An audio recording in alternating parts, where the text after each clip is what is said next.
Okay, guys. I'm gonna start getting started, I think. Um, People are kind of showing up. I guess I'll open tonight with sort of what I alluded to a couple minutes ago. What I'm gonna be doing tonight and what I'm gonna be talking about. You know, anybody who's been following A4 Prog and Savage's tier, you probably heard about the nightmare that was Judgment Nisi on A4 Savage. Excuse me. But uh, ever since the sack strat came out, there stopped being this flow of information about Nisi, and it stopped being a topic of discussion because everyone just defaults to doing the sack strat. Tonight, I want to highlight some of the wonderful things and some of the awful things about Judgment Nisi, and some of the things that honestly, things just get ignored in the fight now. Nobody treats the mechanic as a mechanic anymore. We just ignore it, and I think it's a. I'll preface by saying I think it's a really big shame that, a mechanic like Nisi just gets downright ignored. In my eyes, it's the defining mechanic of the fight. Uh, it created, I think, not even arguably, I think almost objectively, the most difficult fight this game has ever had. Um, Albeit it was very gear gated for sure, and that was one of the reasons it was difficult. But yeah, I think it's a topic that hasn't been discussed or explored enough, and tonight I want to explore it a little bit and shine some light on some of the nuances that went with it, some things that players might never get to experience because they're just going to be doing this fight by throwing themselves into a Pinnacle Orb rather than passing the Nisi around. Because there's a lot of cool nuances. One of the ways that I want to do that tonight is I found a couple of my VODs from our Savage progression. And I was talking a little bit a couple minutes ago about how, I was actually going to delete them, but I decided, well, maybe I could have some fun with these. Maybe I can, stream some Final Fantasy content because I rarely get to stream Final Fantasy content, so I think this is a great way to do so. Uh, and we can talk about it. And tonight it's I don't necessarily want it to be just me talking and commentating and dictating my thoughts to you guys. This can be a discussion about Nisi. I'd like to hear other people's thoughts on A4 and Nisi itself, and maybe how we handled Nisi, maybe how other groups handled Nisi, because we weren't the only groups to do Nisi. I know for a fact that there is at least one JP group that did Nisi along with us, um, and you know, we're sort of the only ones that get talked about, but it's important to remember that there was another group that did Nisi. So let's open by giving them some props too. Group from Chocobo, really strong team. We respect them a lot for doing the fight in its intended manner, going through the difficulties and headache of it. Okay, so let's start off with a video of I think this is I think this is pretty late in Prague. This might even be the fifth week. I'm actually pretty sure this might be 1 or 2 days before our kill. This video that I'm about to show.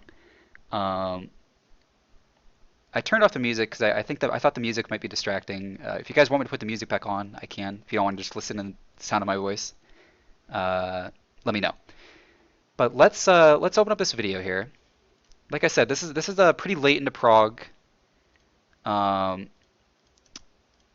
the One second. I need to open up YouTube. Also, I do need to preface, before we go any further, this is gonna be very live and unedited tonight, so bear with me as we go through this. Okay. All right, so I've got a video here. I want to say, okay, well there you go, uploaded on August 22nd. I believe we killed it on August 23rd, so this is definitely a couple days before we killed it. I don't know if this was actually on August 22nd. I might have just uploaded it later. But it's definitely our Nisi strategy is pretty ironed out at this point, so you'll be able to see the full uh, sort of handling of Nisi.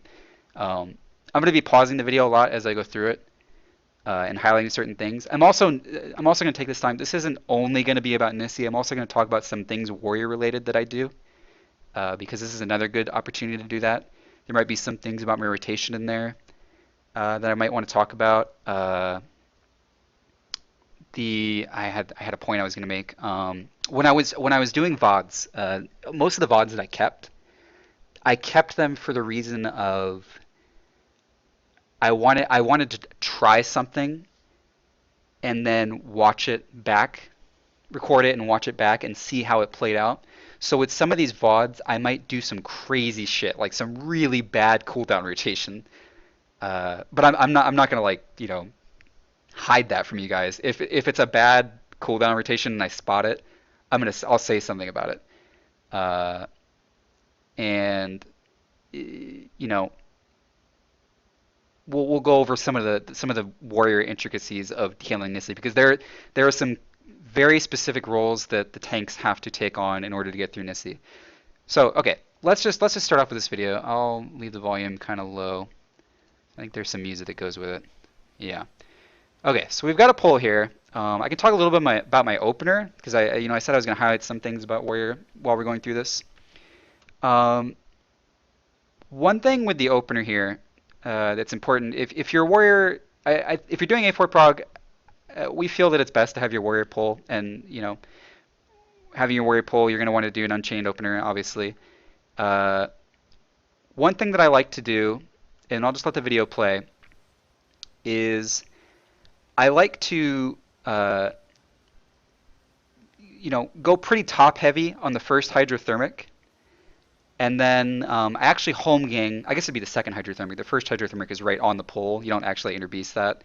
Uh, I don't actually use anything on the third hydrothermic. I just like to home gang that one and get Bennied because that built an LB bar quicker for us, and we wanted to use LB. We wanted to use LB2 at a very specific point in the fight. So you'll see me here just sitting in Deliverance, and I think I'm going to home gang right around here. Yeah, there it is. And I'll eat this third hydrothermic and just get Bennied up. That's by design. We did that so that we could build LB2 quicker for the third leg, because it was a way that we got through the third leg without ignoring mechanics while doing a one cycle, because that was very important for us to make Enrage. So that was just one thing I wanted to mention. So we'll use the first like three legs here to sort of just talk about like basic mechanics of the fight and basic warrior responsibilities. Um, like most groups in the world, we use the main tank as a stunner, so you're gonna see me ping ponging between legs hitting stuns. Um, Somebody in chat just said, "Did you ever notice that you didn't actually LV2 the third leg on your kill run?" We did, and it was nerve-wracking. I'm gonna tell you straight up. We I really like that you talked about that, Rios, because when we get to the third leg here in a minute, I'm gonna highlight that specifically because I think it was bullshit that was a braver. There were two golden bars in my screen. That should have been a blade dance, but we'll get to that in a minute. Um, so we have the first quarantine here. I want to pause here. Uh, as a warrior, you can, and most groups who have gone through A4 know this by now, but as a warrior, you can take a lot of quarantine stacks. Quite a paladin can take quite a bit as well, but compared to a dark knight, you can take quite a bit and be completely self-sustained and safe. Um, we abused that pretty hard, and early on in prog, like when our group had really low gear levels, we were getting I think 4 quarantines. Like week 2 of progression, I think we were seeing 4 quarantines still, even 5 on some pulls. I think when you were getting there might have been a 2 quarantine leg 1 I think that happened like really early on in prog. It's been a long time, but I definitely remember doing 5 quarantines once. And warriors between Equilibrium and Ron Tuition and Bloodbath, uh, they can take a lot of fucking stacks. Um, at this point in Prague, I think we're only dealing with 3 quarantines, so this is the second quarantine to fight, but it's my first. Because I'm only doing 2 quarantines, I can be pretty top heavy. However, the cooldowns that I use here affect my cooldowns that are going to be available later in the fight, and that's pretty important. You're going to notice the cooldowns that I have available right now. I think I'm going to pop Foresight. I didn't even need to pop Foresight here, but normally you notice that my Thrill and my Vengeance you can see them uh, right here. They're on cooldown. Now they're on cooldown from the hydrothermal from leg 1. That's by design because what that's going to do is I put them on cooldown so that they come up again for the final quarantine that I'm going to do. I'm going to do in a little bit here because it's very important that I use those cooldowns on that final quarantine so that they're available as opposed to this first quarantine so that they're available later in the fight for Nisi related activities when I need them. And you'll see what I mean when I get to it. Uh, so for that first quarantine, I only wanted to get away with raw intuition and foresight, but I didn't even need to foresight there. One thing that I like to do here before quarantine, and I would recommend this to other warriors, um, when you're obviously going into quarantine with no heals, uh, I like to pop convalescence here pretty early. I'm not going to get quarantined for like 10 plus seconds, but I like to pop convalescence here because I want to get a convalescent regen and Medica 2 before I get sent up into quarantine. And that helps a lot. That helped a lot when we were really low gear levels. I can't stress that enough. It was honestly make or break sometimes when you were seeing 4+ quarantines. On that fourth quarantine, it was pretty make or break whether or not the regens were convalescenced. Um, at this gear level, it doesn't matter as much. I just did it out of habit. I don't need convalescence at any other point for a while.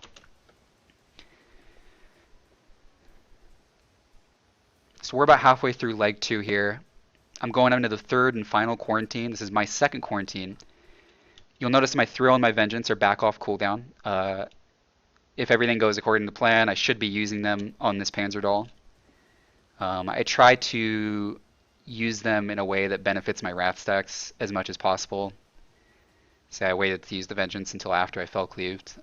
You have like 4 to 5 globals before you actually get hit by the Panzerfaust, which is the tank buster from these. So one thing that's really cool about warriors, and by cool I mean obnoxiously broken, and I hope I do it in this video. I'm actually not going to say anything until I do it because I might not have done it this poll. Let's see.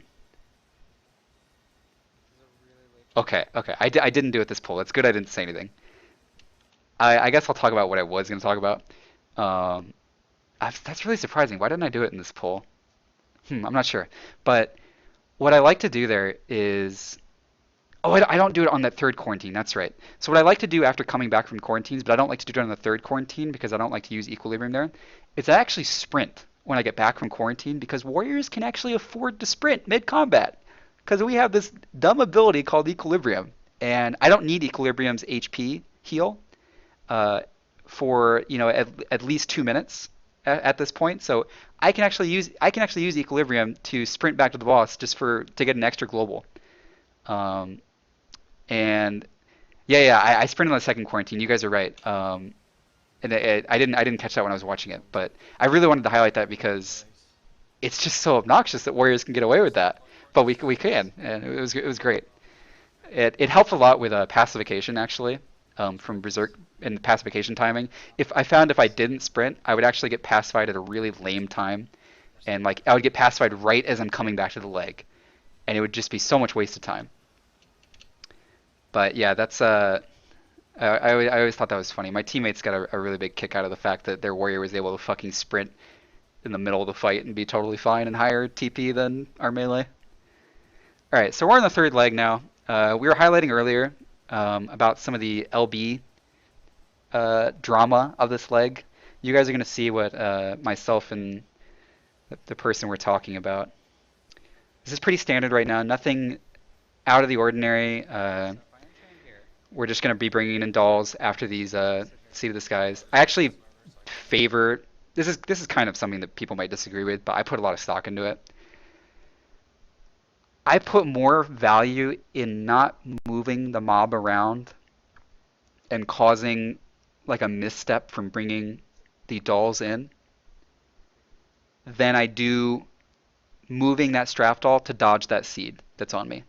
Because I have this hilarious ability called Equilibrium that makes that Seed of the Sky actually not even exist. As you can see, I'm already back to full HP. I don't need Equilibrium for the next 2 minutes, so it's totally fine to use there. Alright. Take note. Oh, yeah. The issue, I guess, Rios, I can't show you in this bottom. My brain's scattered right now. The issue that Rios was talking about earlier with the LB is, as we let it buffer, I'll just talk while it's buffering. Um, we usually blade dance right here after the strap doll is gone. In our kill video, these two bars were golden up here when we hit the LB, but it came out as a braver, and we were like, "What the fuck?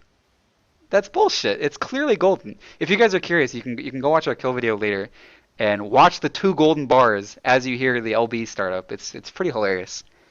Um, so yeah, we did end up getting a blade dance in this leg, and we burned through it with relative ease as a result. Uh, so now we're coming up on what everybody is interested in, the fourth leg, and the lovely mechanic of Judgment Nisi. And we're going to be doing a lot of video pausing here, guys, so buckle up. We've got about 5 globals before Judgment Nisi gets sent out and the Straft Doll first comes out. Okay. Judgment Nisi's out. We have red Nisi on Muni and blue Nisi on Leroy.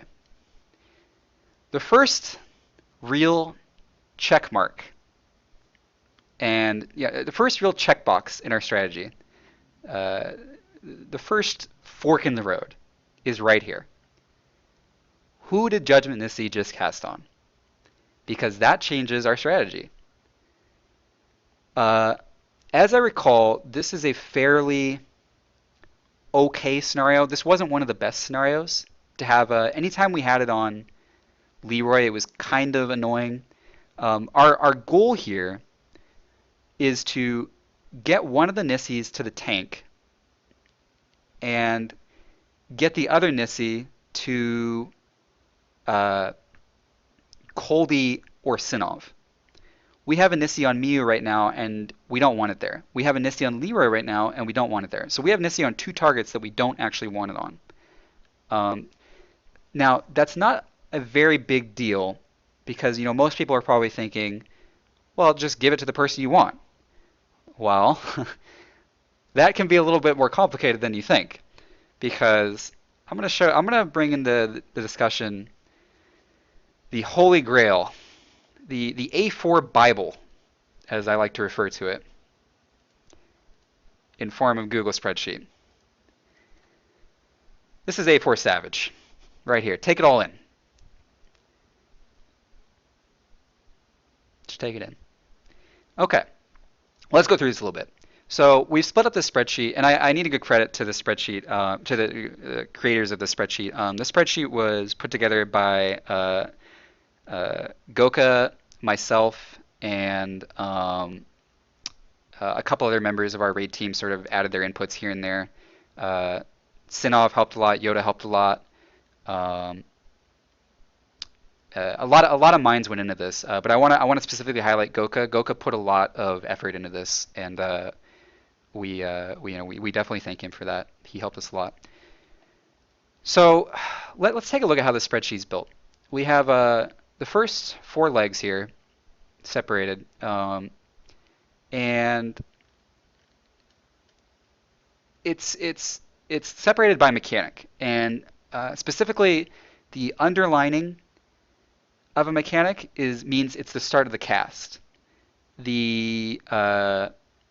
I think the purple text that referred to something spawning on the map or appearing. Yes, that's what was happening.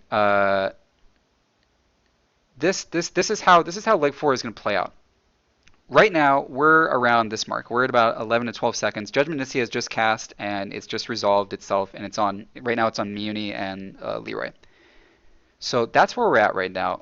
We're going to be referring to the spreadsheet a lot when we get to the core phase, but I just sort of want to introduce you guys to it for now. We'll come back to it later. Let's go back to the video. Like I was saying earlier, it's important that we get one of the Nisis onto a tank and the other Nisi onto Koldi or Sinov. Now, which tank we put it on, and Koldi and whether we put it on the Bard or the Scholar, depends on a number of things. what we know, and what you guys don't know, but what you guys will know in a second when I finished explaining it, what we know is that by the end of this fourth leg, we want Nisi on two very specific individuals. Those players are Yoda and Sinov. If we have Nisi on any other two players, our strategy does not work. Now, why is that so difficult? Why is that such a talking point? Why is that such a concern? Well, when you consider the fact that every time you pass Nisi to someone, that player takes upwards of about 3,800 damage instantly, mind you. I'm going to let this clip play out and we'll rewind, but I'm going to let this leg play out and you can sort of, I want you guys to pay attention to the mechanics that are happening and the damage that's going out from the mechanics.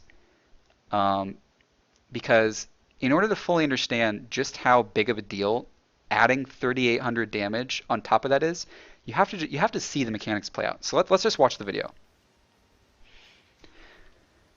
And I'll sort of commentate the basic mechanics as we're going along. So we have the Straftall spawn. This is going to be very similar to Leg 3, where we're going to be bringing in the dolls after Seed the Skies at low HP.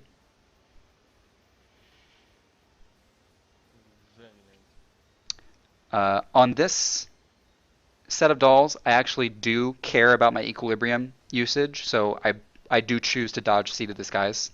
It's important that I don't have to waste equilibrium on something as trivial as moving. So we've got the first Straftall down, and we're coming up here in about 12 seconds or so. The first large amount of damage. She might be a little bit longer than 12 seconds because we've got to wait for the second Straftall to spawn. The interaction that we're looking for is we're looking for an interaction between the Straftalls and the Discoid balls. Now we should have the Straftall spawning in about 1 second. Yeah, there they are.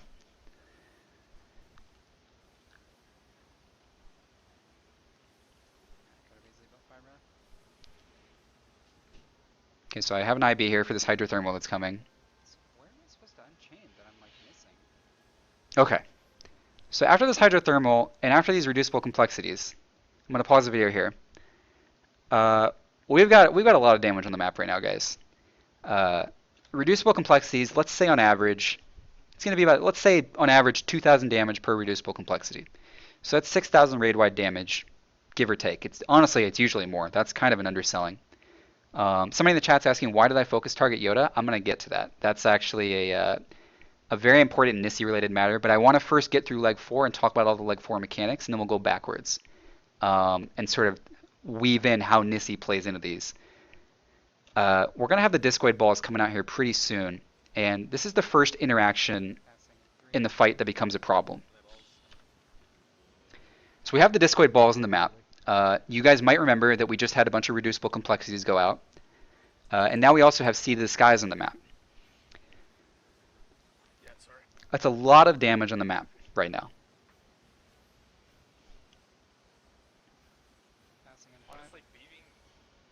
Okay, so the second Straftall is dead, the Discoid balls are resolved, and the fourth leg's gone. Now, before we go backwards, take a look at where the Nisis are at.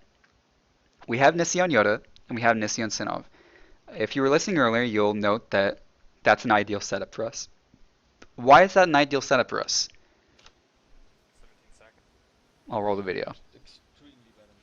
Take a look at what's happening right now. The boss is targeting me.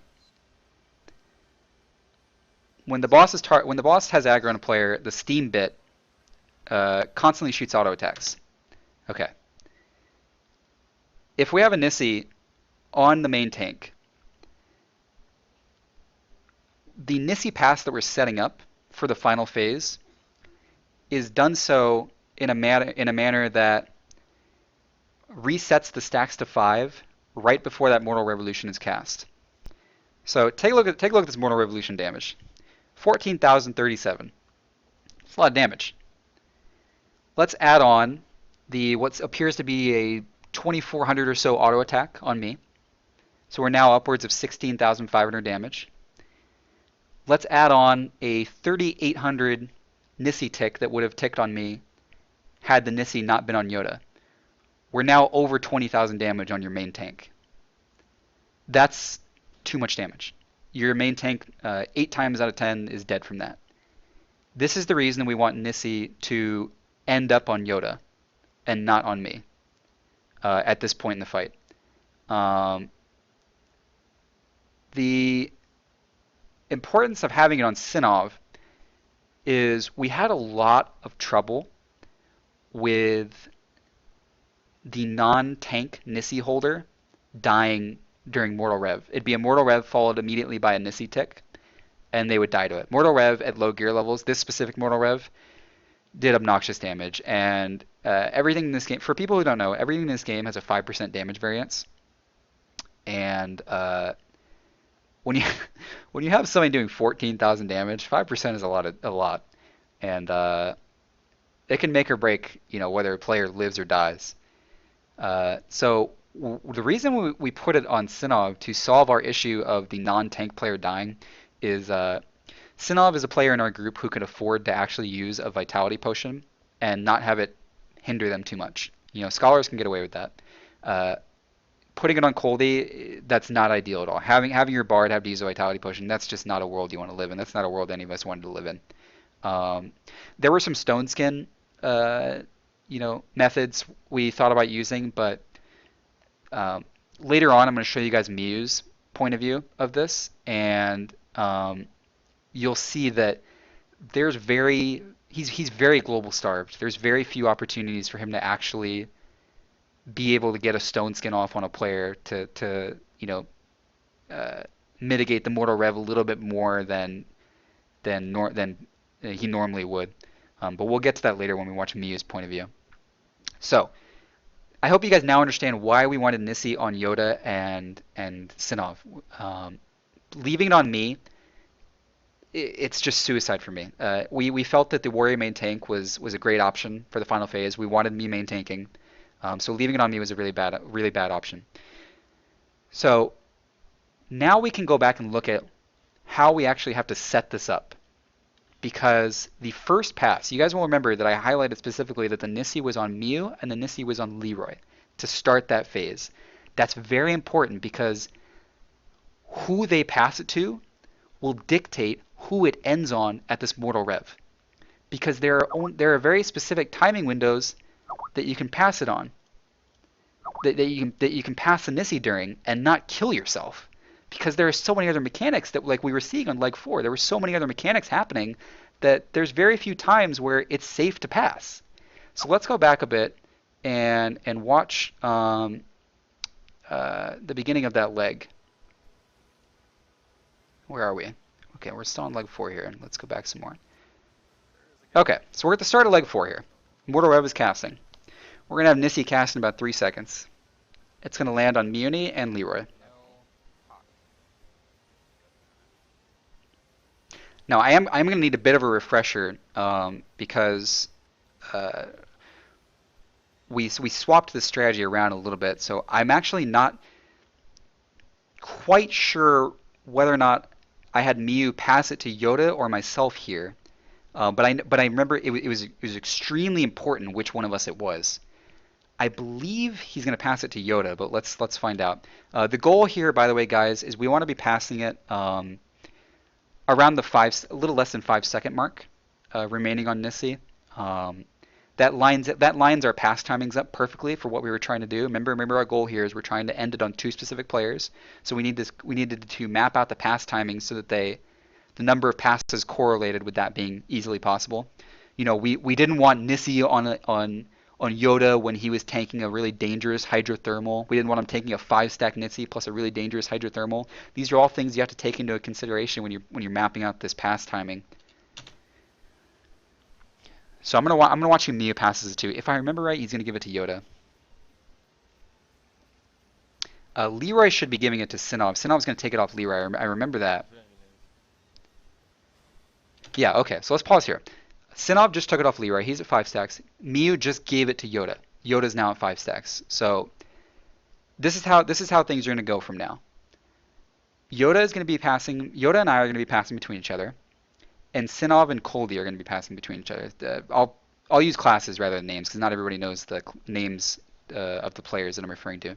The Dark Knight and the Warrior are going to be passing it between each other, and the Bard and the Scholar are going to be passing it between each other. And we're gonna maintain that pass, uh, you know, buddy system basically until the fight's dead.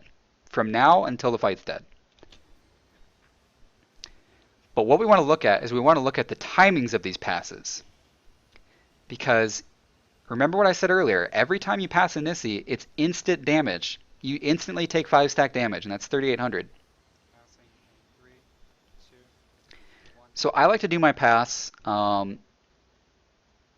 basically at a time that is after the Straftall. I don't like passing during the Straftall for obvious reasons. I don't like taking a Straftall and a 5 stack Nisi. That's scary. Uh, and there's not a lot happening right now. There's not going to be a Hydra. The Hydrothermals just happened. The Straftall's just died. Yoda's Nisi's ticking down. I'm going to get the Nisi swapped between us before we have to deal with any more mechanics. So Nisi's now on me. Yoda splits for me so we don't pass back to each other, and he remains on his own over there. Now, one thing that I didn't get to talk about. Remember back at the beginning of the video, I was talking about thrill and vengeance timings. Why are they important? Why am I using them at very specific times? Why is it important that I did not use them in that quarantine and use them in the other quarantine instead? This is all because of Nisi. Everything revolves around Nisi. The world revolves around Nisi. Nisi damage is not mitigated by percent damage reduction. The only quote-unquote mitigation towards Nisi is health. The higher your health, the better you are at surviving Nisi. What just happened, guys? I just took a 5-stack Nisi. I have my Thrill Battle available. This is by design. Every Thrill Battle I use is designed to be able to tank 5-stack Nisis. So my Nisi's now, it's ticking down from 5, but it was at 5. I've now popped Thrill. This is by design.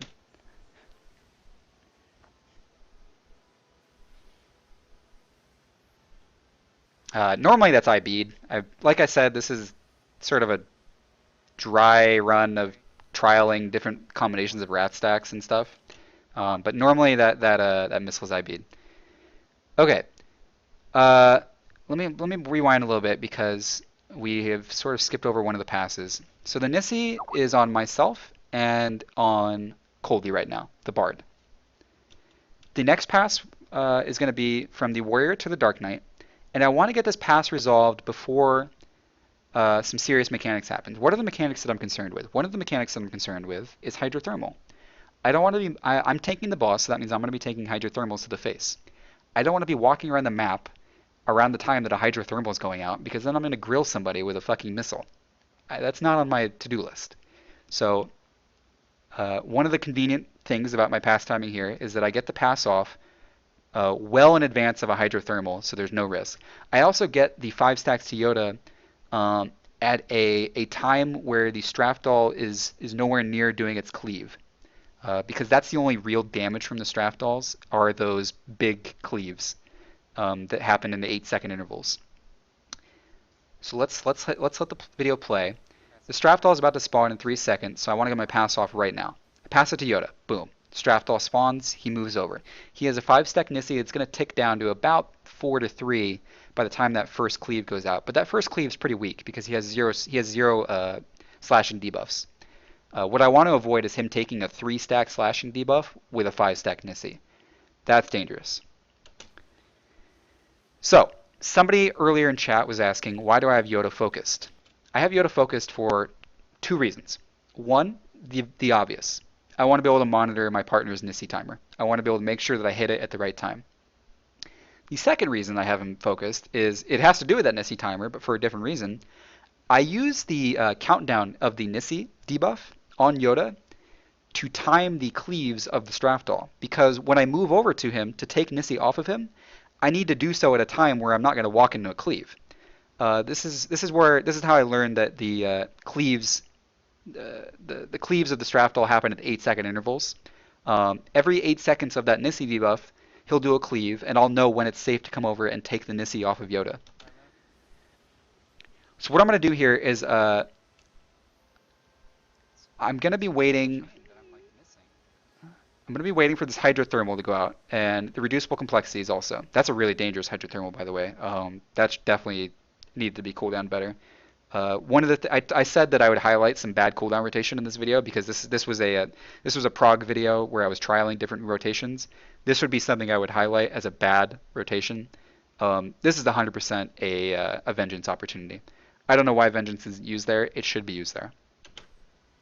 Vengeance is not going to mitigate the reducible complexity, but it's going to mitigate the hydrothermal that almost decked me there. Okay, so this is the pass that I was talking about. Um, I'll just let it rock for now. I waited for the third stack of the Strafdal to do that pass because what's going to line up is I want to do that pass as late as possible. I want to take that pass. I want to take that Nisi off of Yoda as late as possible because I want to milk it for as long as possible. I want to milk my Nisi for as long as possible because what I'm aiming to do here. Remember, the goal is to get Nisi back on Yoda at Mortal Rev. What I'm aiming to do here is have there be no more passes for the duration of this leg. And in order to do that, I have to milk that last one really long. So we've got 20% to go on this leg, and my Nisi needs to last the whole 20%. It looks a lot easier than it is. I mean, we're going to get through this, and I'm going to get the pass off in a lot of very ample time. So the leg's going to die. I get the pass off immediately. Nisi's now on Yoda. Coldy follows suit. He gets the pass off to Sinov in similar manner. The world is right. Everything goes great. I'm going to let this Mortal Rev play out, and then I'm going to briefly go over... actually, no. I'm going to let the video play out, and then we'll refer to some of the things I was going to talk about on the spreadsheet. There's no point in showing you a spreadsheet when you haven't actually seen what's happening on the screen.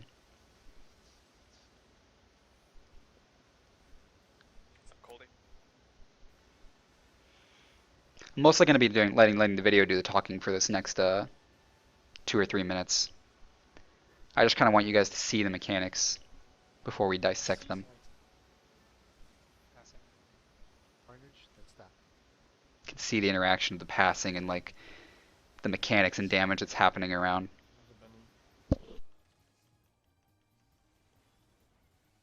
Wait for Bone for Pentacle. That's fine. That's fine. I'm going first.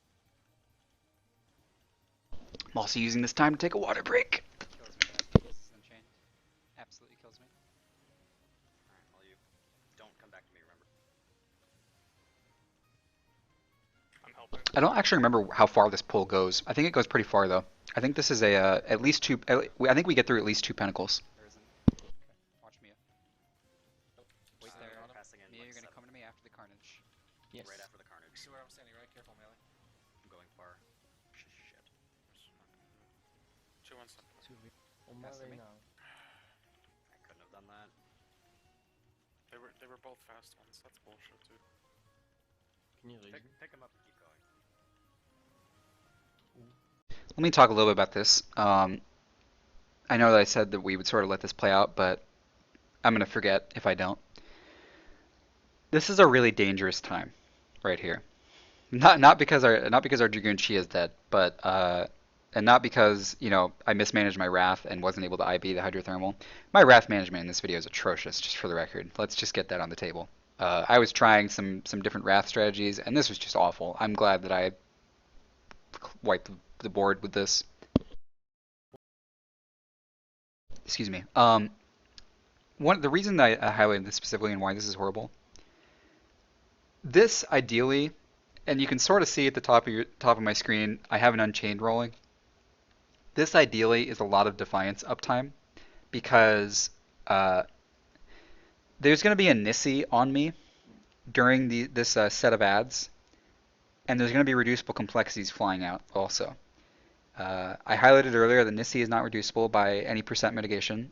We know that reducible complexity is also not reducible by percent mitigation. Remember earlier I spoke about how the only real counterbalance to those two damaging mechanics is health. And because of that, Defiance is a very important asset for this next 20 seconds. And my cooldown rotation should be, and it was during our kill, but at this point it wasn't. But my cooldown rotation at this point should have been mapped out in a way that allowed me to have Unchained for this particular moment, because this is a moment where Defiance is key. And I didn't. We're chasing Enrage here, guys. Any amount of time spent in Defiance without Unchained, it really hurts. Sometimes it's mandatory. I play very conservative warrior. I play more conservative than most warriors, honestly. And sometimes Defiance is just mandatory. This is a moment where I felt Defiance is mandatory, and I would have liked to see myself have an Unchained here. Um, Watch the amount of damage I'm going to be taking here. Hold on at the back. Note that I've got a 4-stack Nisi. There's a I totally forgot there's a card to zero. There's even a card to zero here that hits me. It's 7,000 damage. Also, my thrill falls off really early. This is just not optimized. There should be thrill and Defiance with Unchained running this whole ad phase right here. I mean, look at this damage. I had a Nisi ticking, 3 reducible complexities hit me. I barely survive. Passing in 3, 2, 1. Passing. Let's keep watching the video.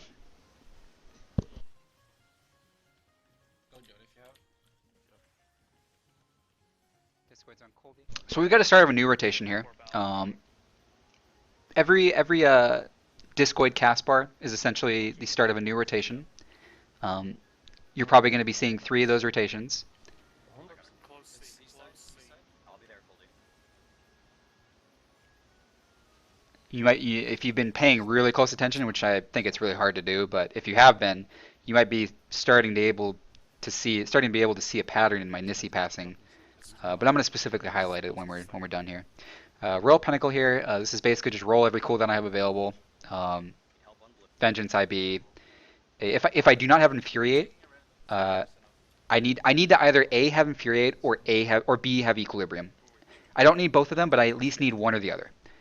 One Inner Beast doesn't last the entire Royal Pinnacle, and so I need 2 Inner Beasts. And I need Infuriate to pull that off. Or 1 Inner Beast plus an Equilibrium will get me through Royal Pinnacle just fine. Ideally, I didn't want to have to be grabbing this, but I was really worried. Okay, so we got through that Royal Pinnacle. I should highlight this before we go on. You'll note that the second Pinnacle has just been resolved. We'll see it from better POV when we watch Mio's POV later, of how that Pinnacle actually got resolved. But just note for now that the Pinnacle has been resolved, and we choose to drop Nisi here because we actually don't even want to consider the third Pinnacle as part of the fight. We want to treat the third Pinnacle as the end of the fight, and we want to treat it as a pseudo Enrage. And because we felt that the net gain of not having to deal with the fucking nightmare of Nisi being on our players, the stress relief of having it gone is going to net us more damage and be able to focus more on other things. We're going to get more out of that rather than keeping it and healing through it and resolving the third Pinnacle with Nisi. We just felt that it was better to just drop the Nisis there and treat the third Pinnacle as an Enrage. So Nisi is now, we've completely dropped it. We just let it run out. So this is just a race for Enrage at this point. I mean, the mechanics are very simple without Nisi. Everyone knows that. I hate that thrill timing. It's gross. You'll see here that because there's no Nisi, I actually am able to favor Deliverance during this Straftall phase. It's only when there's Nisis on the map that I am concerned with Defiance. I do like to go back and forth between Defiance to make sure I IB these Hydrothermals. This was a long pull. I'm glad that I kept this VOD.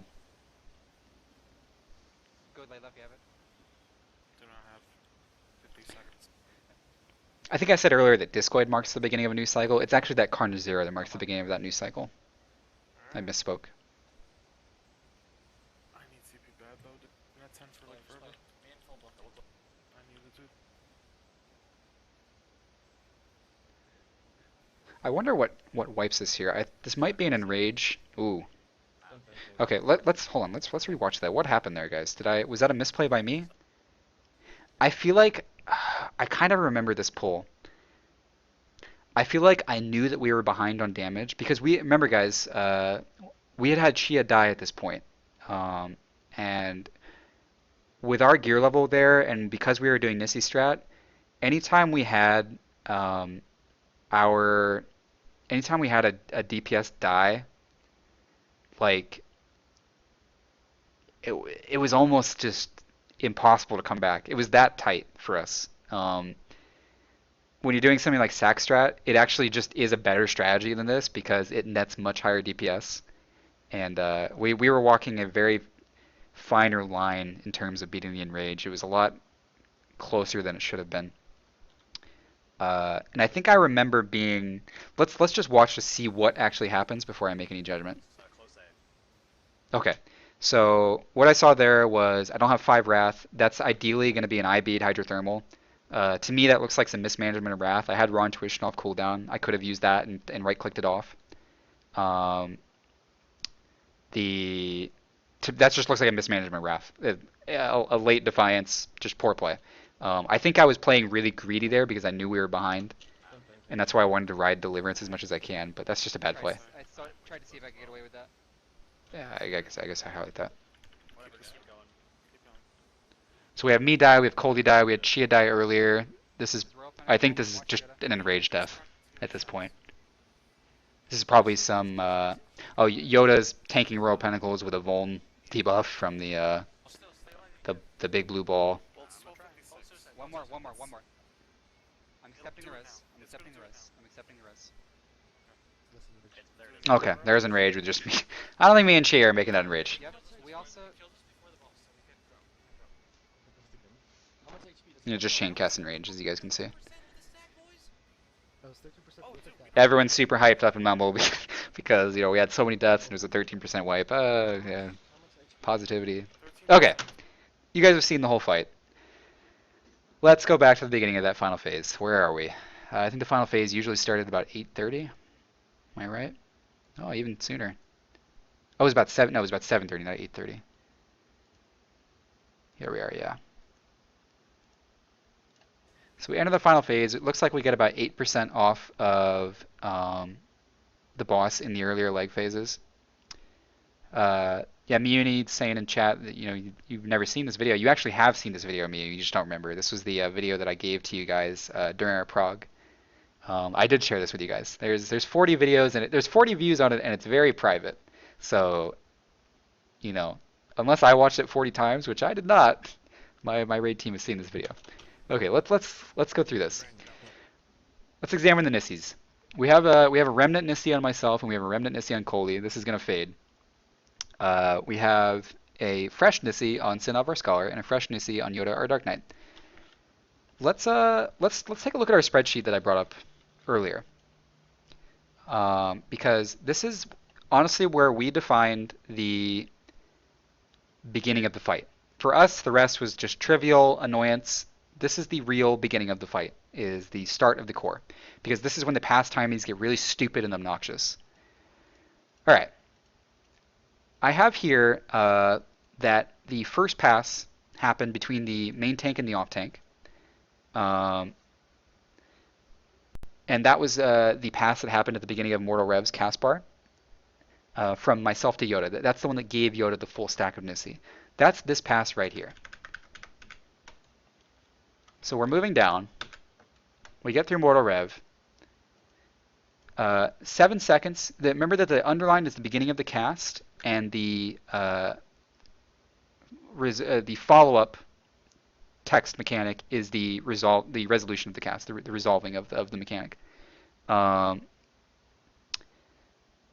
Real quick before I go any further, I want to answer some questions in chat because there are a few of them. We're going to get into some really complex stuff here. We've talked about a lot already. Let's take 1 or 2 minutes to just sort of like catch people up if they have any questions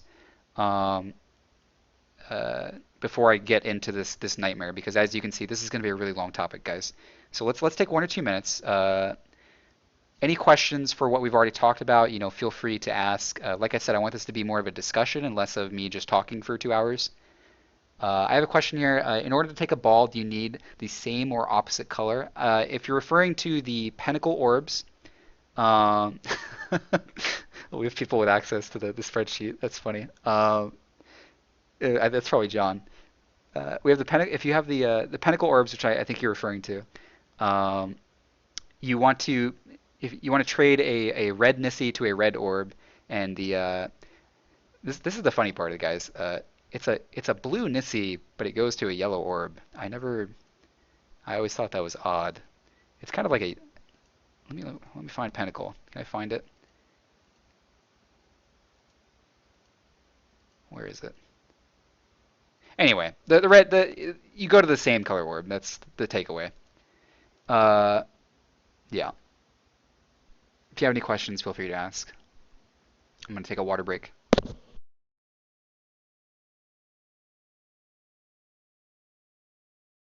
Yeah, the easy game, easy life comment. I think I wrote this because I was trying to, hype up our team and just sort of express that like once we had all this mapped out and everything, um, it just comes down to execution. And as long as you execute this, it is kind of easy.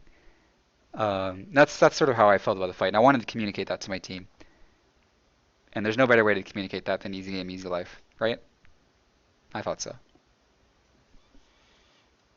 Thank you for your hard work, Yos. I think that referred to we used the fairy sack to get through Mortal Rev.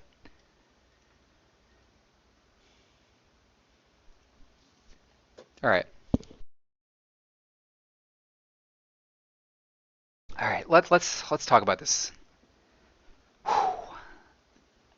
Okay. So we sort of already highlighted a little bit about what's happening at pass number one. I'm giving it off to Yoda. Yoda's taking it, and he has the now fresh stacks at the beginning of the phase. I talked about how the underlined mechanics here are the start of the cast bar, and the follow-up text is the finalizing of the cast. The first Mortal Revolution has a 6 to 7 second cast time. The next pass is going to be from Yoda to myself. It's going to be from the Dark Knight, the off tank, to the main tank. Now, why is this important? Because what do we want to avoid, guys? What's a bad mechanic to have a 5 stack Nisi during? I think we can probably agree that it's a bad time to be holding a 5 stack Nisi when you're being blasted with 5 perpetual rays and a hydrothermal. Um, so my pass timings are going to try and avoid having a heavily stacked Nisi on me at the start of Royal Pentacle. And this timing right here that lines up at 14 seconds into the phase, right before the Carnage Zero, that's going to line up. You'll see the next pass down here to be before Royal Pentacle comes out. So let's take a look at the next pass that happens. I'm helping. Yeah. Where are we? I think I jumped around when I was looking for those stupid orbs. 17 seconds. Okay, here we are. We're at the beginning of the phase now. Well, let's take a look at this pass timing. So I don't know where mine changes.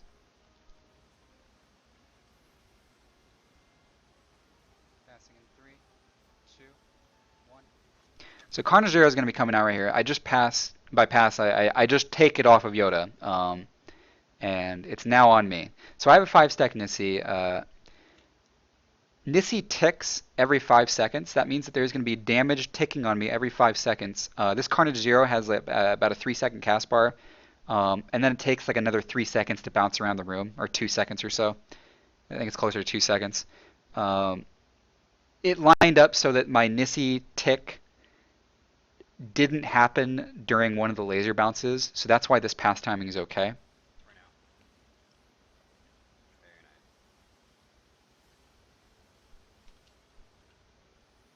nice. Okay. We have a discoid here. Normally, and I want to highlight that if you were doing Nisi strat, this should be a thrill battle timing.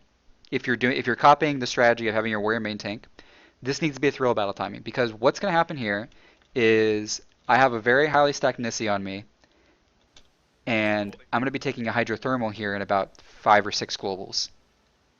The only way to counteract the Nisi, like I've mentioned a couple times now, is health, and Thrill needs to be the cooldown of choice here.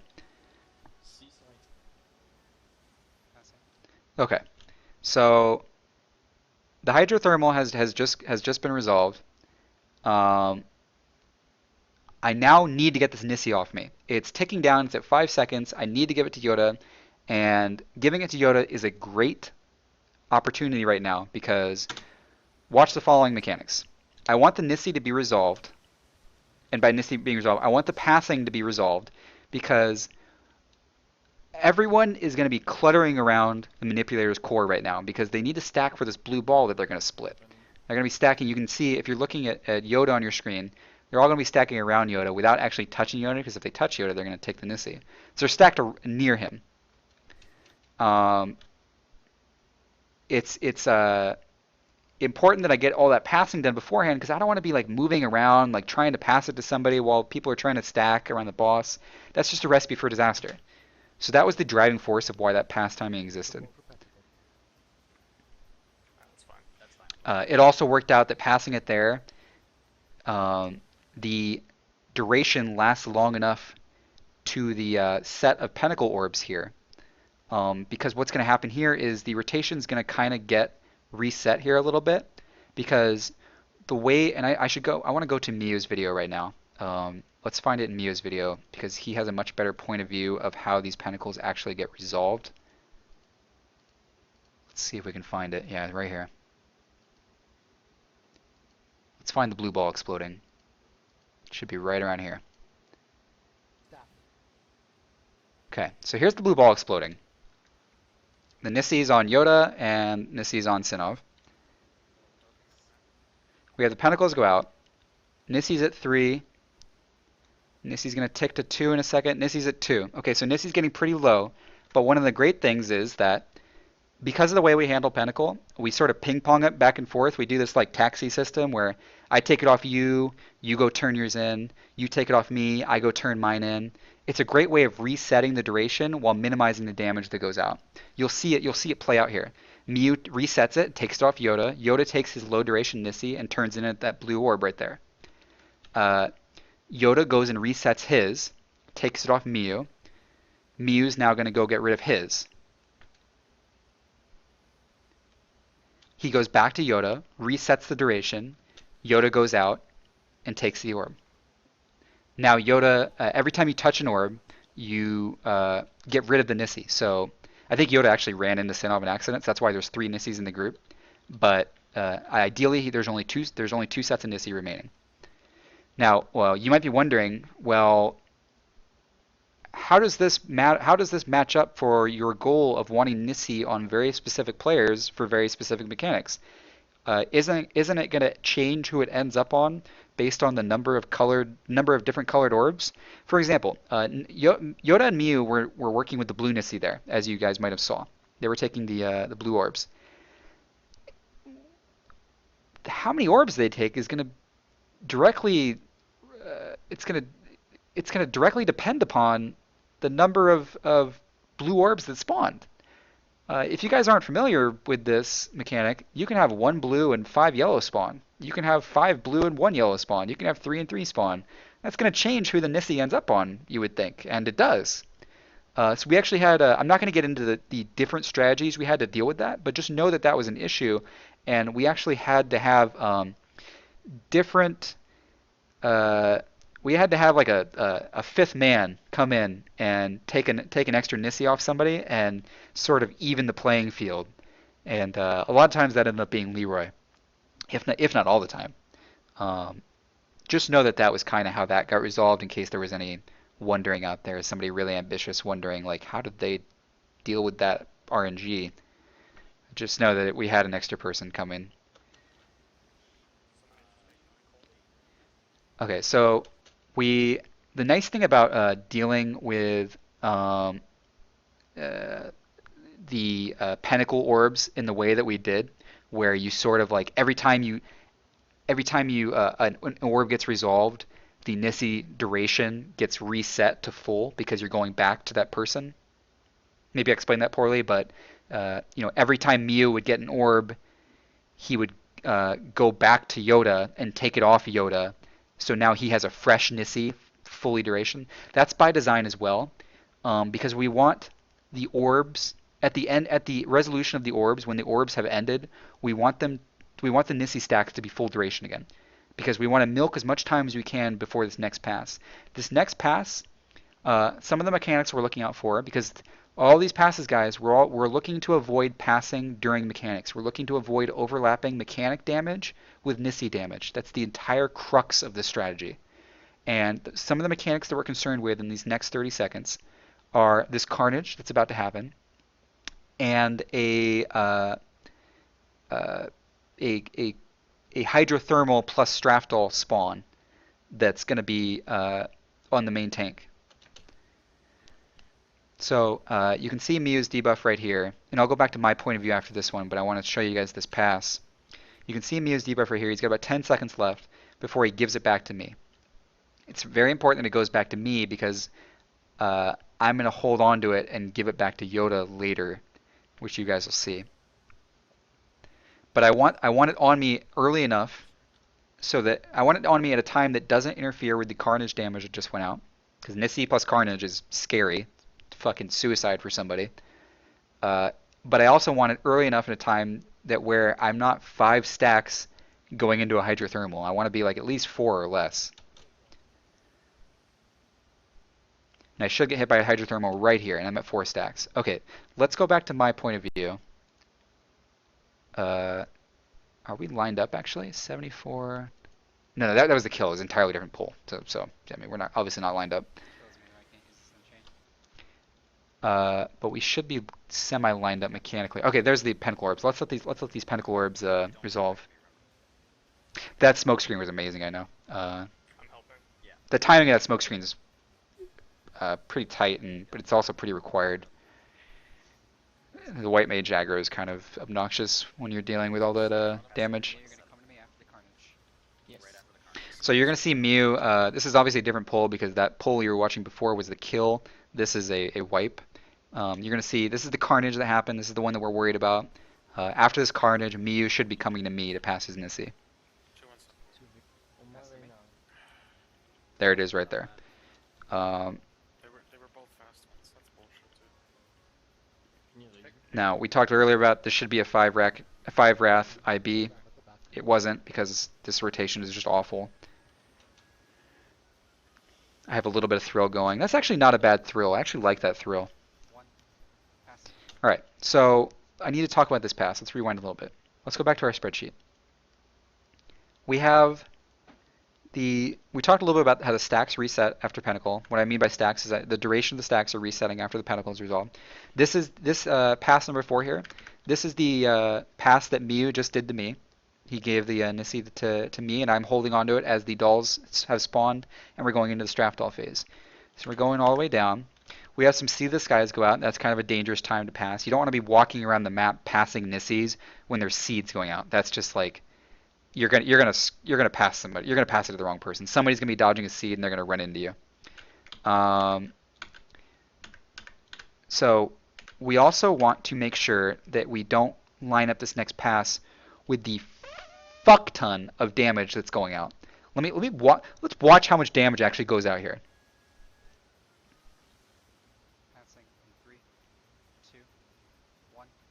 Passing. Bringing it in. Cole, do you need to pass? Cole, do you need to pass? Yeah, we got. Watch this reducible. Boom, boom, boom, boom. And a Carnage 0 going out. This is crazy. Okay, let's go back to the spreadsheet. We have now there's multiple Carnage Zeros that happen during this. Our goal during the Strafdol phase was we wanted our Jag dolls brought in between the Carnage Zeros. Bringing in reducible complexities during Carnage Zero is suicidal, and it got real close. I think it might even kill Chia. No, I thought it might have killed Chia. But you want to avoid bringing in the dolls around the Carnage Zeros that are happening during the Straptall phase, because there's also going to be a Nisi pass, and it's an obnoxious amount of damage. So we wanted to get it nice and tucked in between those two Carnage Zeros. Uh, and it's a little bit difficult to do that because of this thing right here. This line right here. This caused a lot of problems, guys.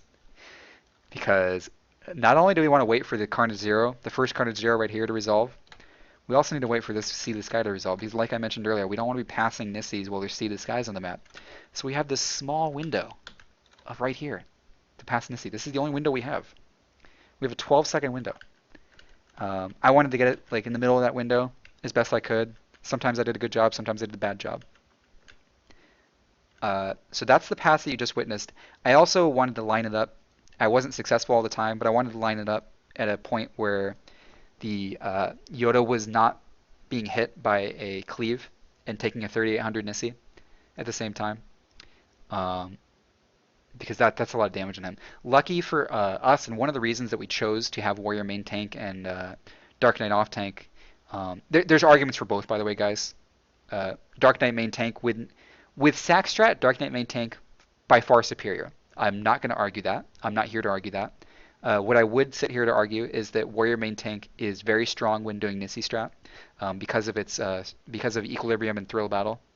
I think it handles Nisi a lot better than Dark Knight. Whereas Dark Knight has a lot of utility that it can use on the Straptall, and it can literally just super cool down every Straptall and blow everything, and it's a pretty strong Straptall tank. I'm not gonna lie. So I can kind of afford. I have a little bit of leeway there with Yoda. He can get away with a little extra damage from Nisi, but I want to minimize as much as possible. So this is the window I'm working with here. This is the window that you might have just seen me pass a couple seconds before this. Should be right about here. Yeah. There should be a Carnage Zero happening right here. Right here. Right there. Okay. So my pass actually was pretty good there. It was timed pretty well. Looks like I avoided most of the Sea to the Sky RNG that I was actually concerned about.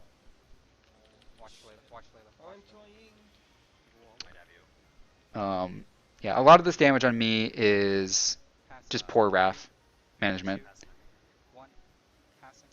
Okay. Let me rewind a little bit. Let's take a look at what's happening right now. Remember at the beginning of the phase, guys. Who's the Nisi on? The very beginning of the phase, when Mortal Rev was casting and the first Carnage Zero is happening, the Nisi is on Yoda and it's given to the main tank. And remember how I highlighted earlier that this Carnage Zero is sort of the reset of the phase. If we treat this Carnage Zero as the beginning of a new phase, in order to replicate all the Nisi passings and the fact that we want Nisi on an A player at B time, and we want Nisi not on the main tank during World Pinnacle, then that means that this Nisi at this point right here, there needs to be a pass where the Nisi ends up on the main tank. If we go back and watch, this is the beginning of a new phase. Carnage Zero should be casting right here. We have now gotten Nisi to a point where Nisi is now off of Yoda and onto me. It lines up perfectly with how the spreadsheet's going to go. So what happens is, and you can kind of, I wrote this here because I wanted to simulate that this is essentially just a rinse repeat. What happens here is using this setup, we've created a rinse repeat rotation. And this is what we used to get through Nisi. We created this rinse repeat rotation of past timings that opened up good opportunities for healing. And you'll see more of that when we watch Mew's point of view after. We're just going to do a brief watch of Mew's point of view to see some of the damage and how the damage is dealt with through a healer's eyes. That'll be really fun to watch and analyze. Mew's in the chat right now, so he can give his input too on what was going through his head. But it's just dealing with the headache of these small windows that avoid these overlapping mechanic damage and Nisi damage was just a nightmare. And you're only going to be able to get through that fight if you if you're doing Nisi strat, if you set up something similar to this where you have very specific players having Nisi at very specific times. And the only way you can do that is if you have everything premeditated and planned. And this rinse repeat option that we have mapped out here, this is how we achieve that. And I just wanted to show you guys that. Um, but yeah, let's just watch the remainder of the video again. I know we watched it earlier, but let's just go through it one last time.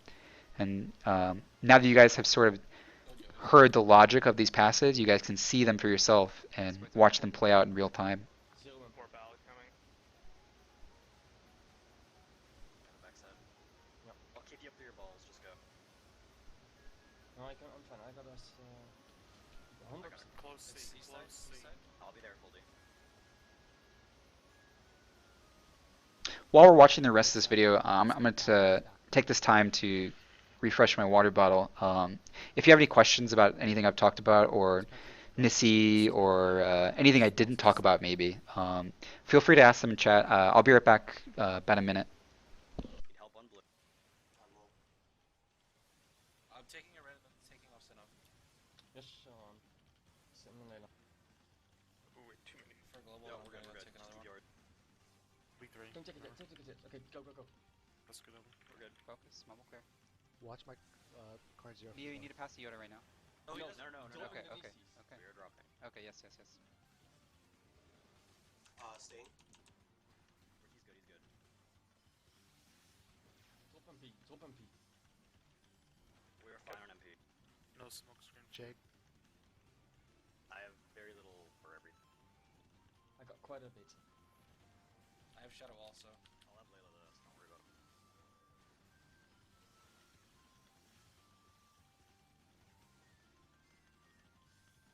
Going over.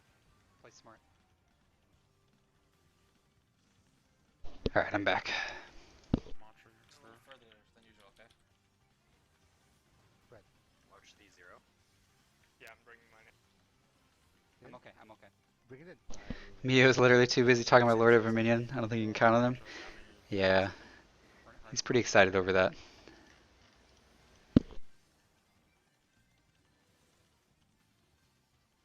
Good, Layla, if you have it.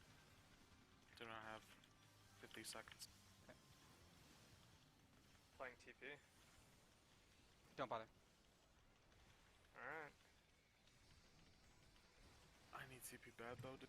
So, let's talk a little bit about Warrior specifically. I did say that I was going to do that at the beginning of the stream.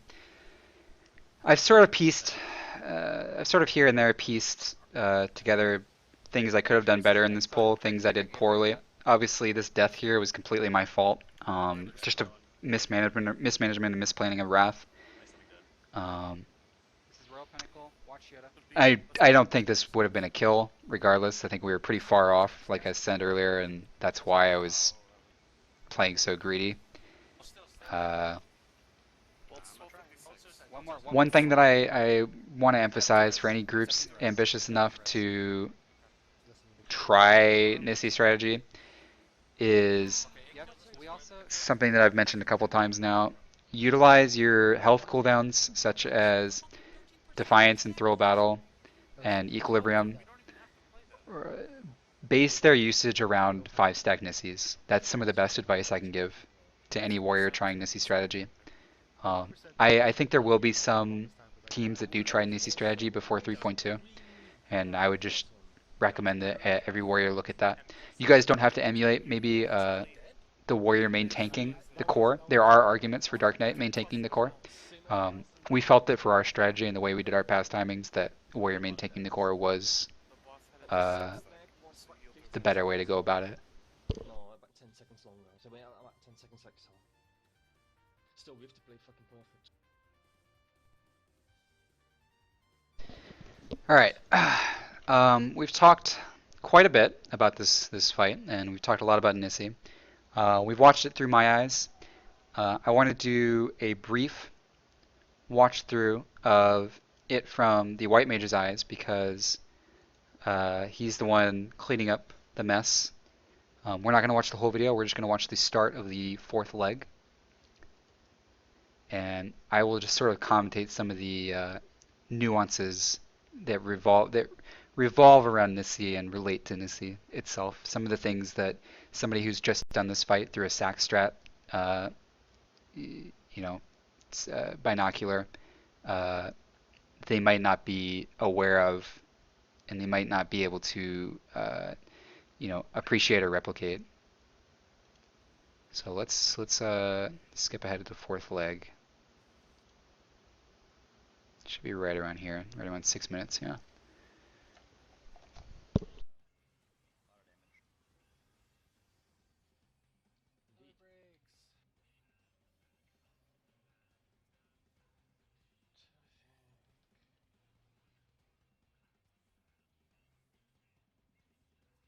So we've got the Nisi on Miu and Leroy. I think this is, funnily enough, I think this is the same exact Nisi setup that we had in the other video that we were watching, which is a separate pull. So we're going to see it actually play out exactly like we described in the other pull. He's going to give it to Yoda.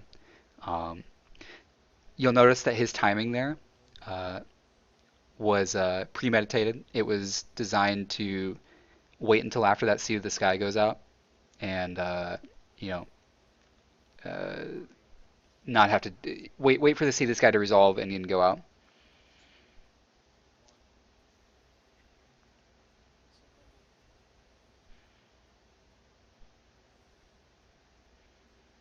So the Roche and Chad is talking about recommended videos. This YouTube account has only been logged in once, and it was only for the purpose of uploading this very specific. This is a private YouTube, so uh, I don't know what would be recommended on the YouTube recommendations.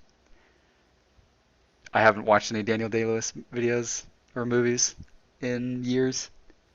I love him though, great actor.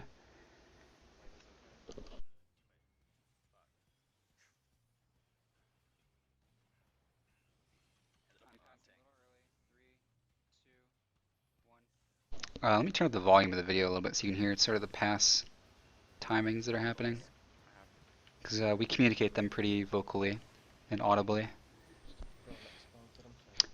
We really liked the way that Miu dealt with the discoid balls there, by using the swift cast on one and the catcher on the other. It sort of just trivialized that mechanic and allowed us to focus on the other mechanics during this. Yep, it's good. It's gonna be default 2.7. So we're entering the fourth leg here. I noted earlier how there's not a lot of time to get stone skins out. We're pretty starved for globals here. Uh, that Medica 2 needs to be precisely timed, because that Medica 2 needs to land in between Nisi ticks.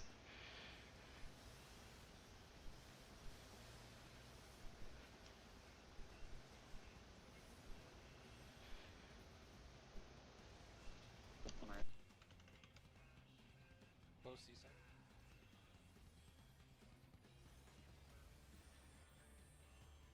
It's far sea.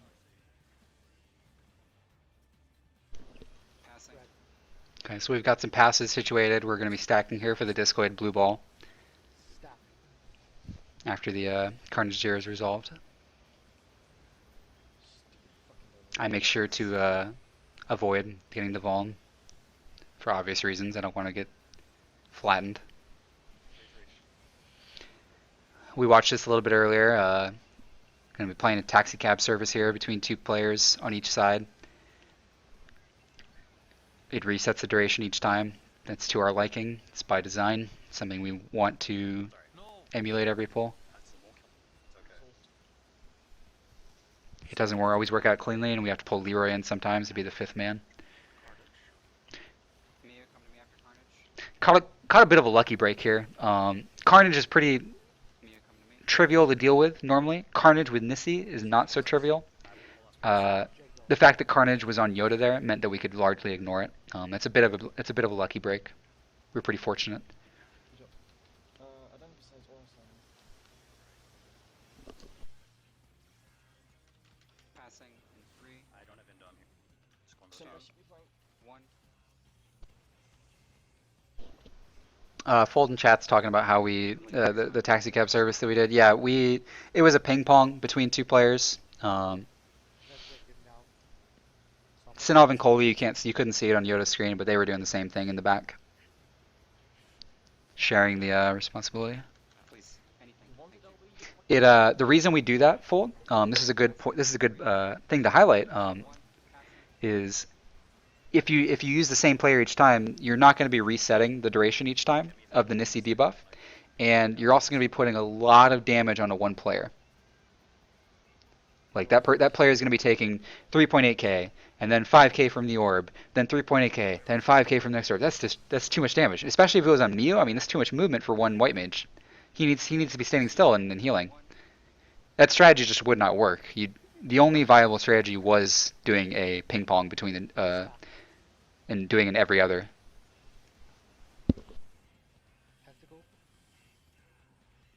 Holding on me now. On me now. It's gonna fade. Thank you. You'll be going first. I'll be in a sec. Yep, 3-3.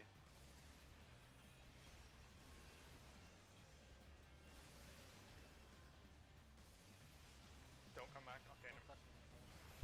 So we talked a little bit about earlier about the second pentacle, how we choose to drop the Nissis and treat the third pentacle as a pseudo enrage.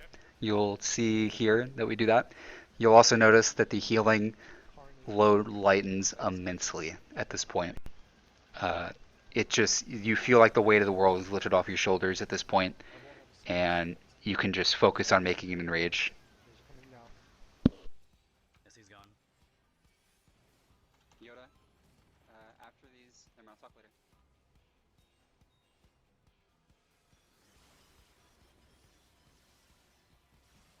Once the melee come close, actually, I'm not even going to.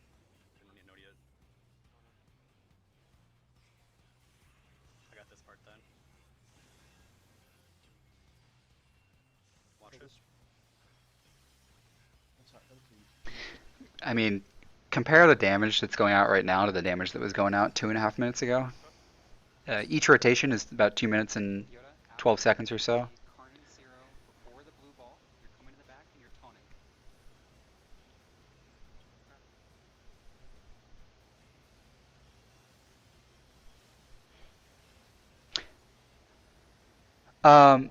There's a question in chat. Does Yoda eat the seed there to not fuck with the movement of the Straff?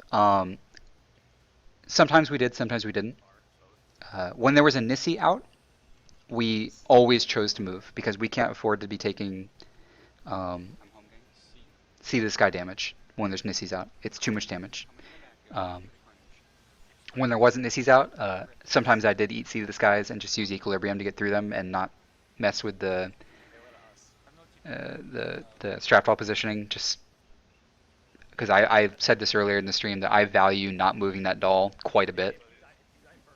Do you want me to suicide with you guys? Yeah. This is the fabled double suicides that sparked hundreds of forum posts. You'll note that I missed one like an idiot. Get the braver. I got you. Yeah, we got 7 seconds. Come on. Come on. Come on. You can do this. Come on. 50k. Come on, guys. Come on. Come on. 20k. Come on. Come on. Come on.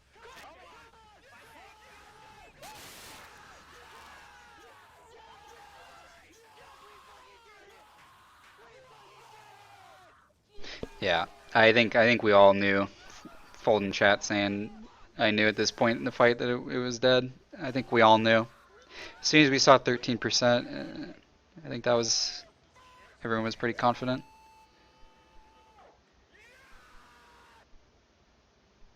All right. Rest of the video is just elation.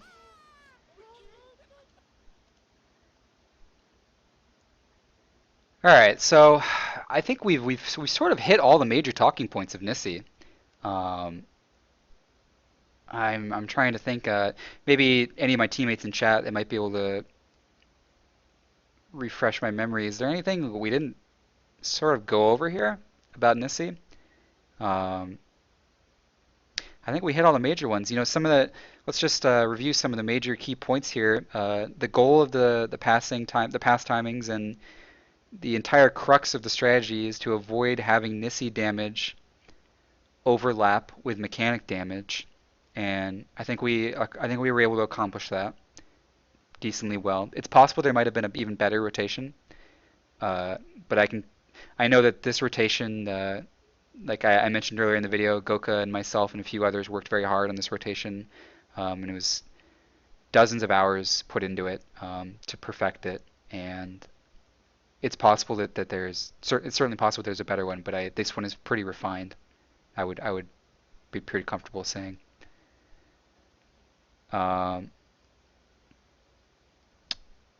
did you guys, some question in chat? Did you ever count the timing Pentacle had left before you took the last door? Pentacle is 20 seconds. Cold took the last one just before it would have wiped you guys, I think. I have looked, and I can assure you that it was dangerously close. It had Coldy, stuttered for another second or two, things might have been pretty different. Things might have been pretty different. Oh, yeah. So this would be a fantastic time to talk about this. This is something we never actually made public. Um, I think everyone at this point knows that this fight took 5 weeks to kill, and it's funny to think about. We saw our first enrage. I think it was at the end of the second week. We saw our first enrage with the boss at I think 81% HP. That's a scary number, guys. That's a scary number. I can tell you firsthand.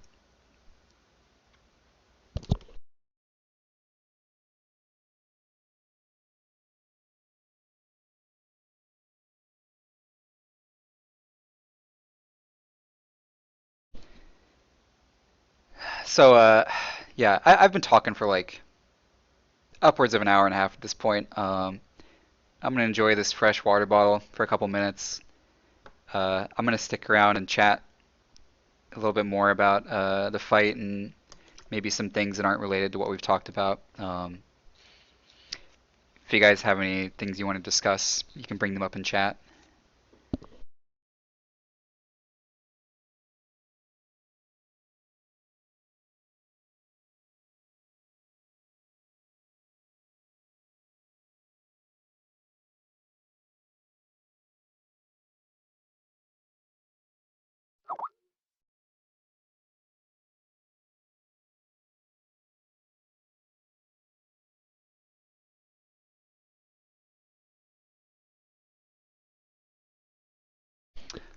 Also, for specific warrior strategies, I will be available, if not tonight. You can always message me on Twitter um, relating to A4 for people who are wanting to look into doing Nisi. Um, Final Fantasy 3.1 is not going to offer a lot of hardcore content. There may be groups out there that want to create their own hardcore content, and doing an A4 with Nisi, I think, is a great way to do that.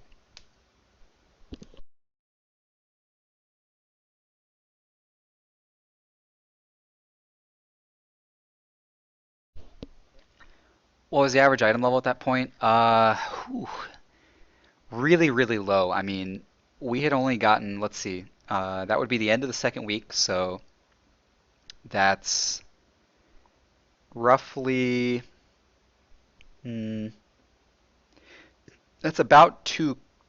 I'm trying to think how we did our clears at that point. Let's see, we cleared up to A3 with the main raid. Um, we cleared. We then cleared on an alt team up to A3. This is when we were doing A3 progression.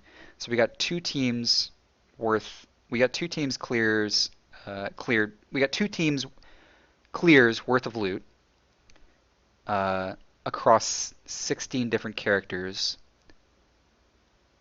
So we had about two and a half clears, I would say, by the time we first saw Enrage. Clears of up to A3. So that's uh, 6+ bosses worth of loot.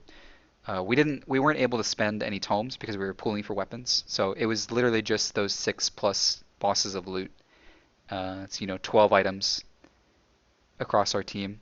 So I don't think anybody was 200. I think everyone was under 200 at that point. We did have a few upgrades from normal Alexander, but nothing of significant value. I want to show them our A3 Savage sheet. Not right now. That's another discussion that I don't feel like getting into. A3 was a great fight. We had a lot of fun with it. It was some of my favorite progression I've done in this game. Uh, for details that I've sort of talked about on other streams and other interviews. But if there's a large interest in like what happened in A3 and stuff, we can talk about that on another day. My question, Layla, is how do you get to a point where using butchers isn't required? I was noticing you rotate path and eye, especially back in your old videos as well. Do you always do path and eye when you hit a good enough threat lead, or is that just how you do it, considering you play with the best in the world, so to speak? Um, my answer to that will vary depending on the fight that I'm doing. However, I can give you a great rule of thumb. The Warrior 101 has always been, and this has been true since 2.1, sorry, when Warriors got buffed. Warrior 101 has always been establish a threat lead, and then maintain when you no longer need to establish threat, maintain both debuffs.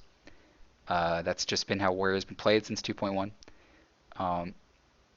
You then start adding nuances based on fight and fight mechanics, such as I need path at this mechanic, I need eye during this trick attack, and you start cutting corners to make sure that you can get both debuffs up without having to worry about Butcher's Block. I myself have built my opener uh, during certain fights, I should say. During fights where I feel path is super important in the opening 20 seconds of the fight, Bahamut Prime was a prime example, in that I wanted path up for the first flare breath. So I didn't actually do a Butcher's Block opener. I did a Storm's Eye, Storm's Path opener to make sure the path was up for the flare breath. And normally you would want to Storm's Eye, Butcher's Block during Berserks. I would say that that's another thing that you should try and aim for, is you do kind of want to try and not have to Storm's Path during Berserks. And you want to kind of work your Berserks around so that you are able to accomplish that. But Warrior 101, and this is something that I have preached and acted on ever since 2.1. I started playing Warrior in 2.2, but ever since 2.1, I've felt that Warrior should establish threat and then look to maintain both debuffs. Storm's Path is one of the best abilities in the game. If you're going for speed clears or trying to make it in rage, you obviously want to cut down Storm's Path in areas that you can. But when you're just playing a warrior, your job is to maintain both debuffs. Alright, let me scroll up a bit here.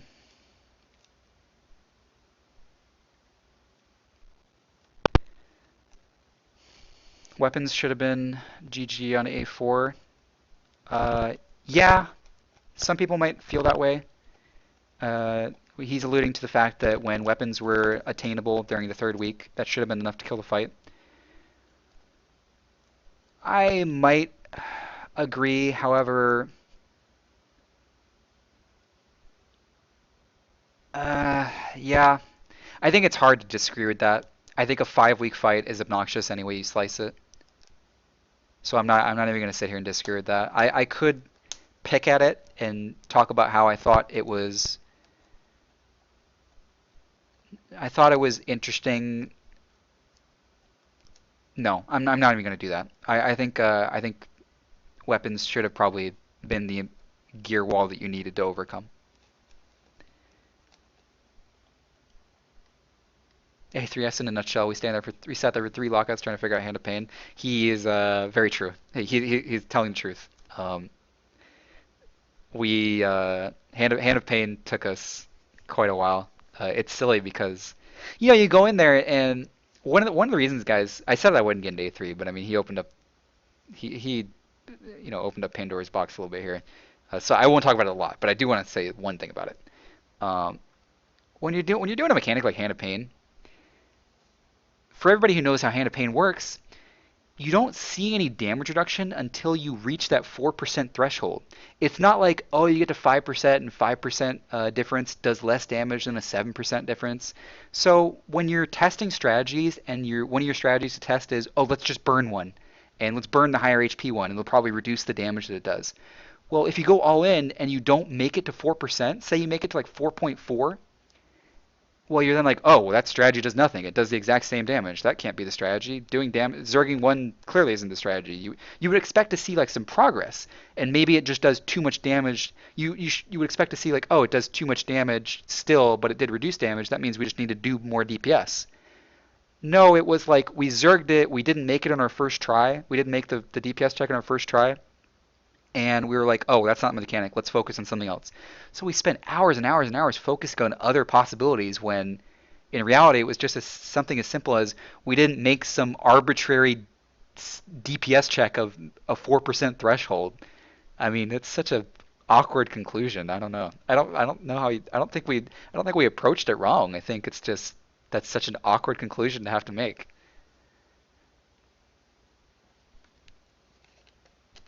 Somebody saying there is a slight reduction, but it's still a crap ton. I haven't seen a slight reduction, but you might be right.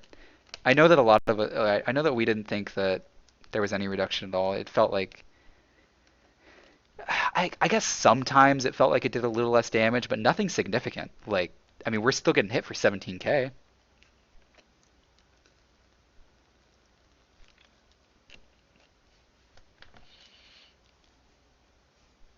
Yeah, there was just a lot of speculation that went in the Hand of Pain. But I said I won't talk about A3, so I won't talk about it.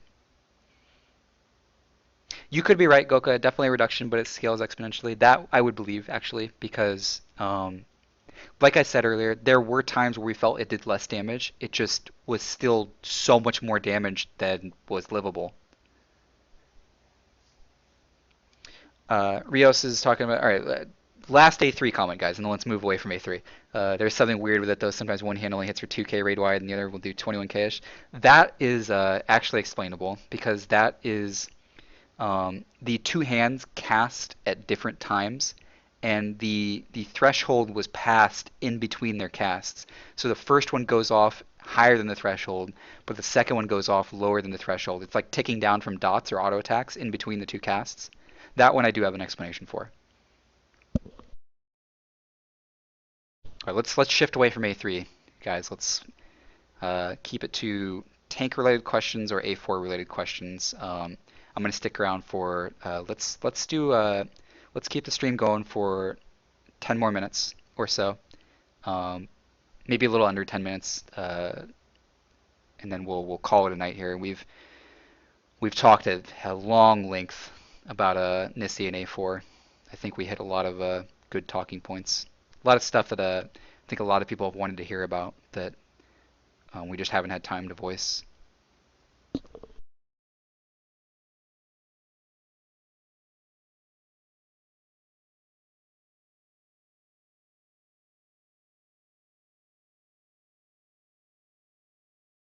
Yeah, we definitely tried a lot of different strategies on the Jagdalls, trying to deal with reducible complexity.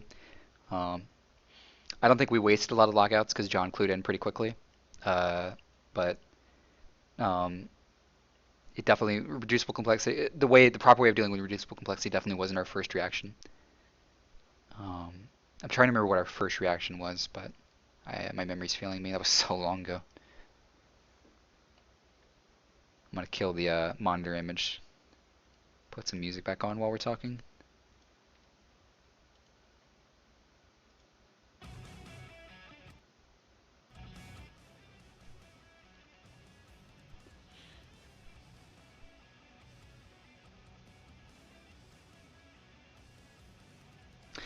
First time we saw Pentacle Orbs, the dread you feel when you put two and two together.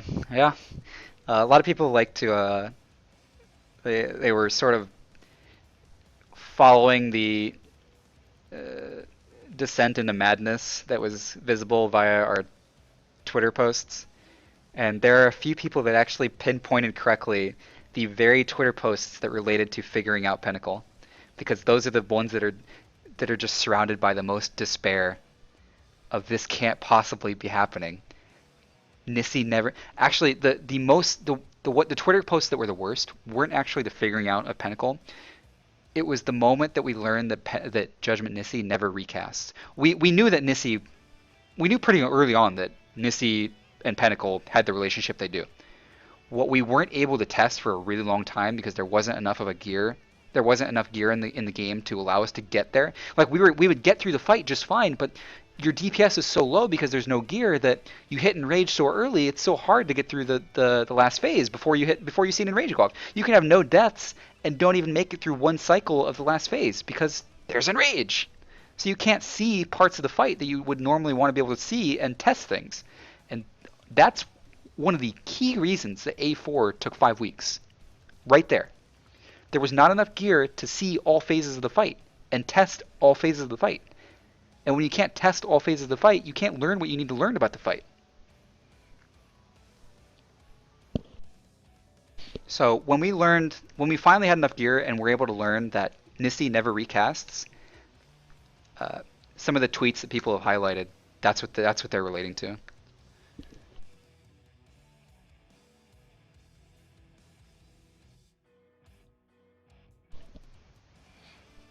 Another thought, how do you base Defiance versus Deliverance time, not counting boss mechanics before you knew them, especially on progression versus just farm kills?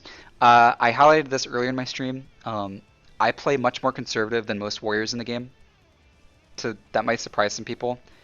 You know, people have commented on some of our clears that they see a lot more Defiance uptime in my play than other warriors.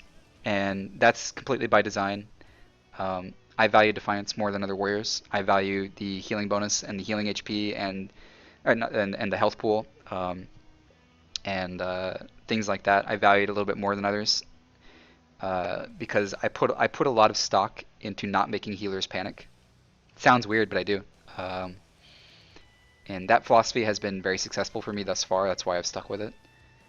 But specifically to your question, how do I base Defiance versus Deliverance time? You say not counting boss mechanics before you know them. I can't actually answer that without knowing boss mechanics. When you're going through Prog, you do play a level of conservation that allows you to see mechanics and then gather intel about those mechanics and then decide on your Defiance versus Deliverance uptime. That's, my answer regarding that.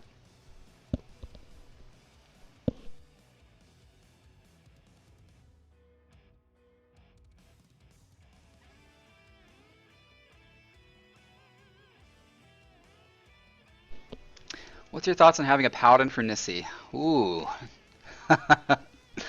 Let me think about that before I answer. I think it would be okay at high gear levels. The issue that paladin would run into at low gear levels are two things. You would have trouble making enrage because Paladin DPS, while high, I mean Paladin DPS is kind of understated. While it's high, it's not going to beat a Dark Knight, I think, unless the game has changed in the last 4 weeks. You're going to have trouble with the enrage, and you're going to have trouble with TP resource quite a bit. Having your main tank be able to stun legs is really convenient, and having a paladin stun legs is really not inconvenient. As a tank, just mitigation wise, paladins are okay. They're the worst of the three on that fight, certainly. However, they're really good Strafdal tanks. They're just really bad hydrothermal tanks. Divine Veil was the #1 argument for paladin in A4 Savage. It was the only reason it was ever talked about in any conversation during progression. Divine Veil for Mortal Revolution number 4 was the only argument for Paladin in our eyes.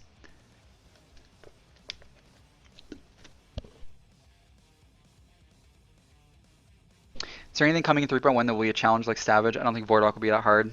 3.1 is a filler patch. Filler patches generally don't offer hardcore content.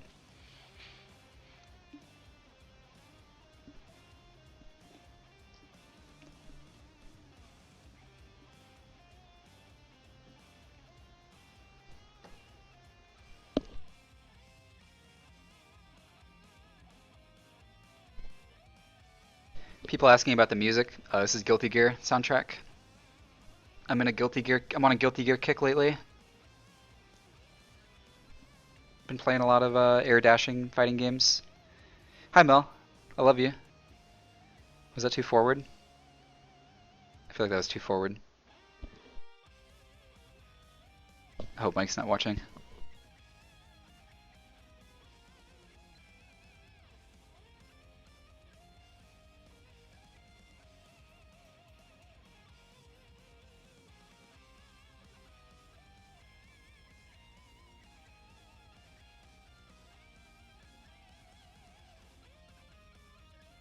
We are recruiting for our BNS division, DFO division. Yeah, I'm heading our DFO division. Apply at elysiumdfo.com.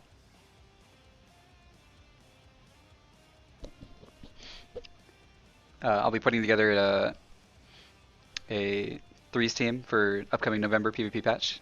Please apply on the website.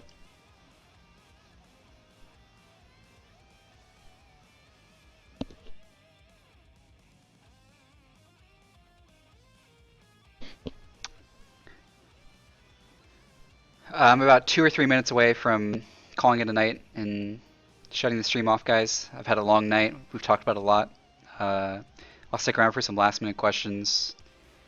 I'll open the floor to any topic. Okay, that's dangerous. I'll open the floor to any Final Fantasy related topic. Final Fantasy 14 related topic.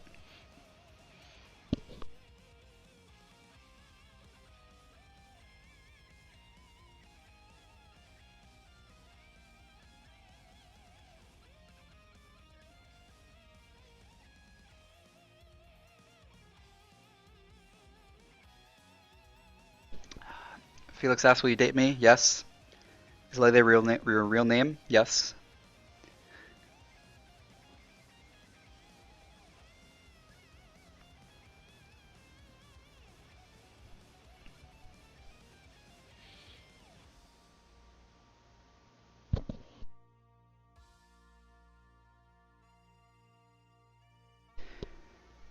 Someone asks, have you thought of making warrior guides for specific fights that allow people to understand certain mechanics and how you or your group have handled them? Thought about, yes. Actually developed the ambition to do so, not yet. People who do that kind of work can tell you firsthand that it's very time consuming, and you know, currently right now I just don't have access to that kind of time. Perhaps in the future I'd like to do something like that. I kind of more prefer to do things like this, where I just schedule a stream kind of randomly and turn it on and shoot the shit with you guys. That's more my style.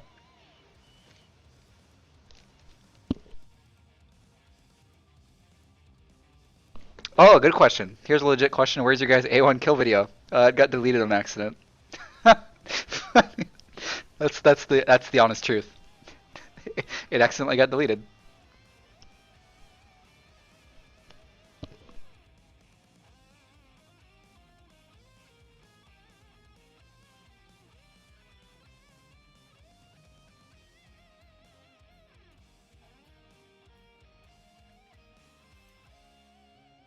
It's okay. We don't need our A1 video. We lost. Nobody wants to see second place, right?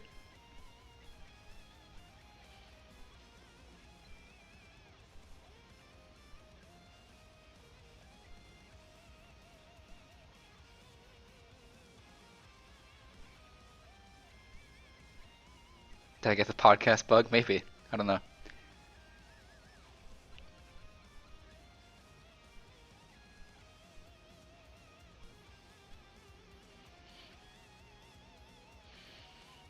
Okay, guys. I think that's all for tonight. I had a lot of fun. I hope you guys had a lot of fun. Uh, I'll probably put these videos aside. Maybe I won't. I'll just put them aside. I won't delete them. But if you missed anything, if you tuned in late, we talked a lot about A4. We talked a lot about Nisi. We talked a little bit about Warrior, but not to any like substantial length. Um, I'll leave this VOD up. You can go back and check out some of the talking points. We covered some cool stuff. you know, at a pretty substantial depth, I felt. People who just tuned in, who didn't get to watch it, you know, you can go look at the spreadsheet that we reviewed on stream. That's a lot of fun to go through that. Do you think swapping A3 and A4 with the appropriate tweaks would be a better finish to Alex Savage? No, I think A4 is a fitting end to Savage. However, I think Sack A4 is a terrible end to Savage. I think A4 needs to end with slightly easier tuning just to make the fight not require 5 weeks.